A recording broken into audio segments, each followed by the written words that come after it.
Peoples party اور M Q M کے رہنماؤں کی میڈیا سے گفتگو سال گزرا ہے، اس میں سندھ کے لیے کچھ پرسنٹیج رکھی گئی، لیکن وہ بھی 10% سے زیادہ نہیں ہے، اور اس کی بھی ریلیزز کا ایشو ہے. لیکن چلیں، وہ جو 3% سے بڑھ کے 8, 9, 10% آئی ہے تو ہم وفاقی حکومت کا شکریہ اس حد تک تو کرتے ہیں. لیکن اس میں آپ کے علم میں ہے کہ کتنی زیادہ بات کرنی پڑی پریزیڈنٹ صاحب کو، چیئرمین بلاول بھٹو زرداری صاحب کو، سی ایم سندھ مراد علی شاہ صاحب کو، کہ بھائی ایسے نہ کریں. تو کراچی کے لیے جو فنڈز کی ضرورت ہے، وہ جب کراچی ریڑھ کی ہڈی رکھتا ہے تو وفاق کی طرف سے بہت بڑا اسپیشل پیکج آئے. یہ 10-15 ارب سے کراچی میں کیا ہوگا؟ کچھ نہیں ہو سکتا. تو باقی ہم اپنا کام کر رہے ہیں اور بہتری آئی ہے، لیکن اس کے لیے بہت زیادہ ضرورت ہے.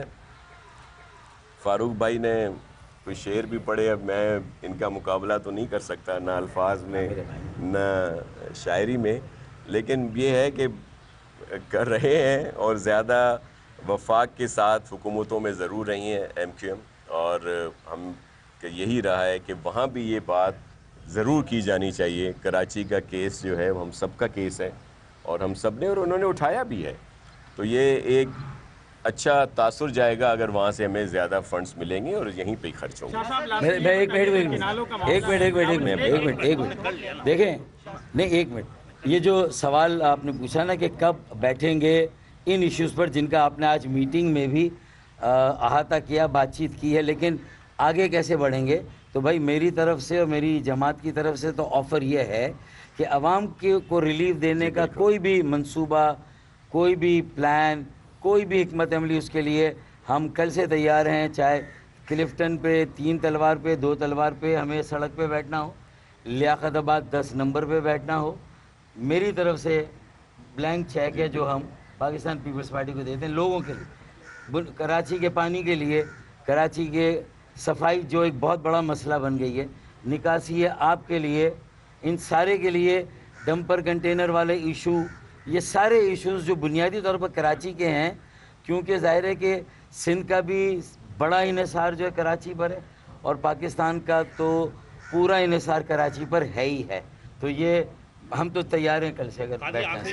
شاہ صاحب ایک چیز ابھی آپ نے جیسے کہا کہ وفاق سے بجٹ بھی نہیں ملتا، کم ہوتا ہے، اور خاص طور پہ نہرو کے ایشو پہ دیکھا کہ جب تک بلاول صاحب نے ان کو حتمی ڈیڈ لائن اور ایک ایسا بات نہیں کہہ دی کہ جب تک وہ ہلے نہیں، تو کیا ہم ہمیشہ ہی ایسی روک کے چیخ کے چلا کے اپنا حق لیتے رہیں گے؟ کیونکہ وہ خاموشی سے دیتے نہیں ہیں وفاق، تو یہ سلسلہ کیسے رہے گا؟ دیکھیں، اس کے لیے جب الیکشن ہوں گے 2029 والے، اور جو پاکستان کی عوام نے فیصلہ دیا، اور الحمدللہ انشاءاللہ چیئرمین بلاول بھٹو زرداری صاحب پرائم منسٹر بنیں گے تو ضرور ہمیں حقوق ملیں گے.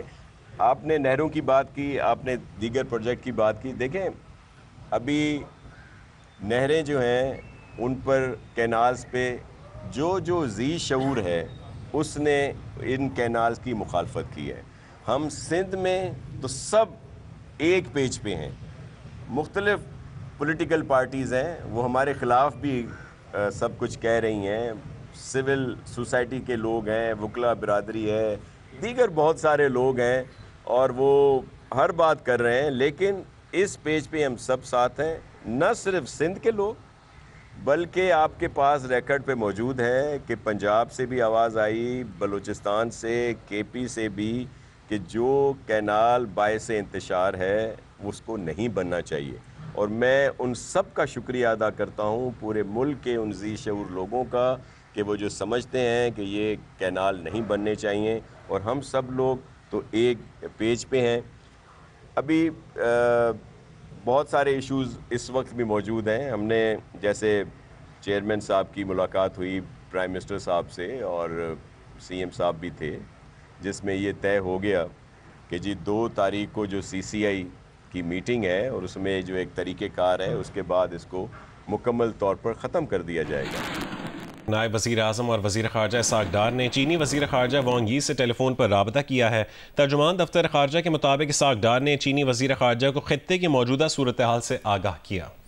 وزیر خارجہ اسحاق ڈار نے چینی ہم منصب سے گفتگو میں بھارت کے یک طرفہ غیر قانونی اقدامات اور بے بنیاد پروپیگنڈے کو مسترد کیا ہے. ڈیپٹی وزیر اعظم اور وزیر خارجہ نے چین کی مستقل حمایت پر اظہار تشکر کیا.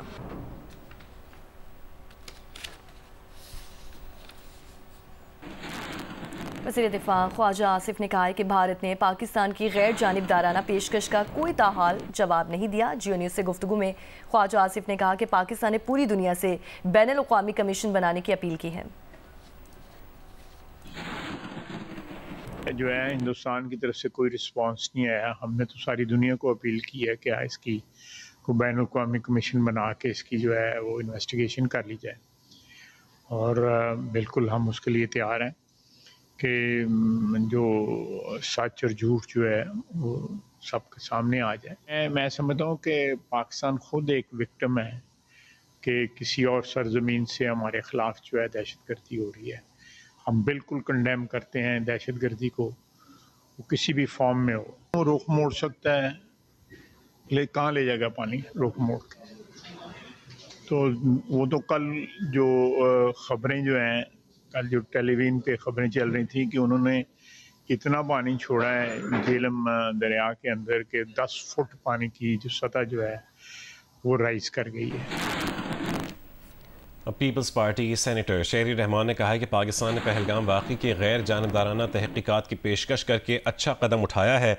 اگر مودی اور اس کا قبیلہ واقعتاً یہ پتہ لگانا چاہتا ہے کہ پہلگام حملہ کس نے کیا تو اسے پاکستان کی یہ پیشکش قبول کرنی چاہیے۔ شہری رحمان نے مزید کہا کہ اگر بھارت کو تحقیقات میں غیر جانبداری اور شفافیت قبول نہیں تو اس کا مطلب یہی ہوگا کہ بھارت صرف جنگ بھڑکانا چاہتا ہے، اور اگر بھارت کی خواہش اسٹریٹجک غیر ذمہ داری کا مظاہرہ کرنا ہے تو اس کے لیے پاکستان پوری طرح سے تیار ہے۔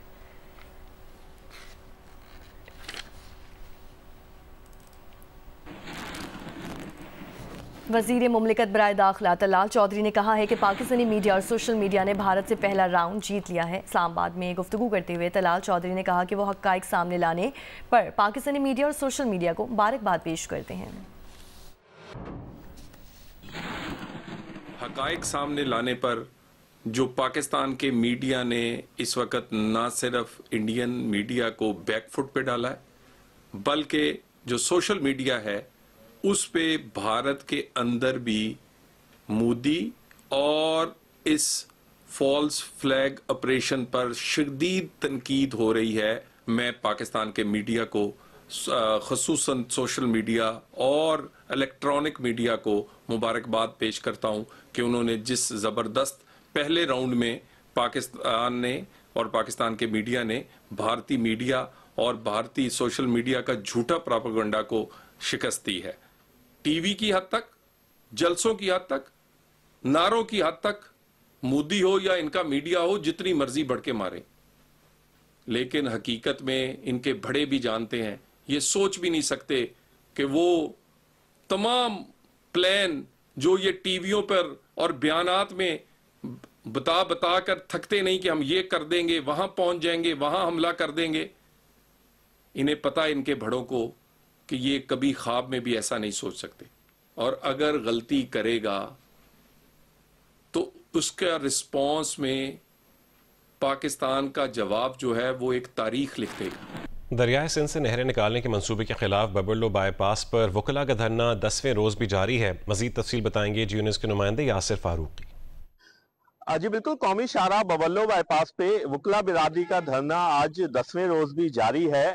آج شدید ترین گرمی ہے، درجہ حرارت 45 ڈگری سینٹی گریڈ تک پہنچا ہے، لیکن اس کے باوجود کیونکہ آج چھٹی کا دن ہے، اتوار ہے، تو شرکاء کی ایک بڑی تعداد اس دھرنے میں پہنچ کے اپنا احتجاج ریکارڈ کرا رہی ہے۔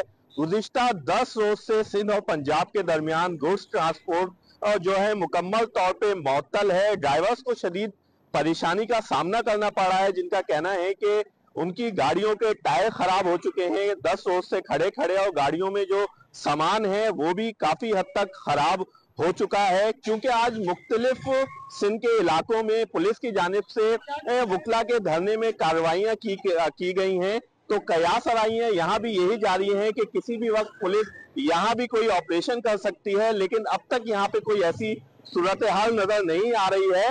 سکھر ٹول پلازا پہ پولیس کی ایک بختر بند گاڑی اور چند پولیس موبائلیں ضرور کھڑی ہوئی ہیں، تاہم وکلاء رہنماؤں کا کہنا ہے کہ ہم پرامن دھرنا دیے ہوئے ہیں، اگر پولیس کی جانب سے کوئی آپریشن کیا جاتا ہے تو ہم بھی اس کے لیے بھرپور طریقے سے تیار ہیں۔